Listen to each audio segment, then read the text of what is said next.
The European Commission was presenting key findings related to defending EU interests when it comes to export controls and foreign investments in the EU.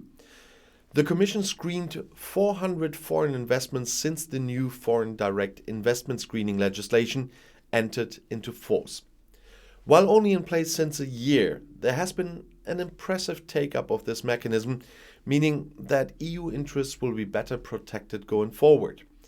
At the same time, over 30,000 requests for the export of goods with potential military use were reviewed by member states under the EU export control regime, with 603 of these exports blocked. These are some of the highlights announced at the occasion of the publication of the first reports on FDI screening and on export controls. Executive Vice President and Commissioner for Trade Valdis Dombrovskis said about this, "The EU remains open to trade and foreign investment. This is a pillar of our job creation and economic growth. But our openness is not unconditional, and it needs to be balanced by appropriate tools to safeguard our security and public order. Foreign investment screening and control of exports of dual-use goods help keep the EU safe while protecting human rights. They are key elements of our open, sustainable and assertive trade policy." These two reports highlight how these tools can help the Commission and competent Member States authorities to act decisively when the situation demands, defending our interests while promoting our values. This report on FDI screening is the first to be published since the new EU FDI screening regulation came into force a year ago.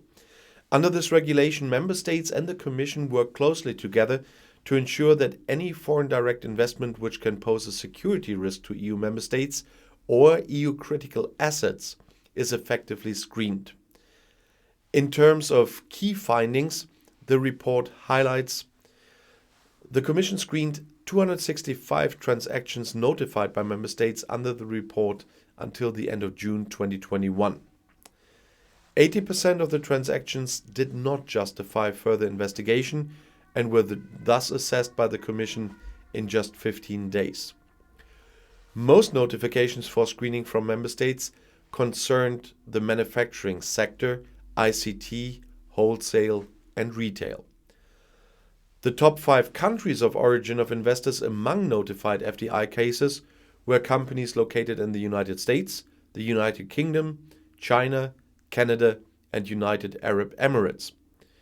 The Commission issued an opinion in less than 3% out of 265 screened cases. The report confirms that the EU remains open for foreign investment while ensuring the protection of EU security and public order. The FDI screening cooperation mechanism works effectively and does not create unnecessary delays for transactions. A growing number of member states have adopted their own screening mechanism. 18 now have a mechanism in place. The European Commission expects all member states to adopt national screening mechanisms.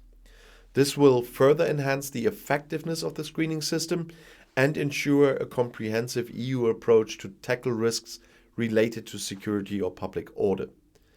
This is the last report on export controls before the entry into force of the upgraded export controls regulation. The report shows that dual-use exports represent about 2.3% of total EU exports. Out of a total number of 30,292 applications for and notifications of exports under licenses, 603 transactions were denied in 2019.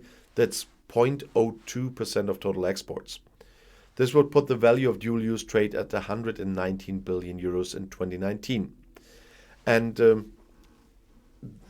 the most important part of what the press release of the European Union was saying was, from my point of view, that there is no delays caused by this mechanism. So we have an important new mechanism without delays, without disrupting trade or services. And so we can say it's a good development. And I'll see you in my next video. Bis gleich.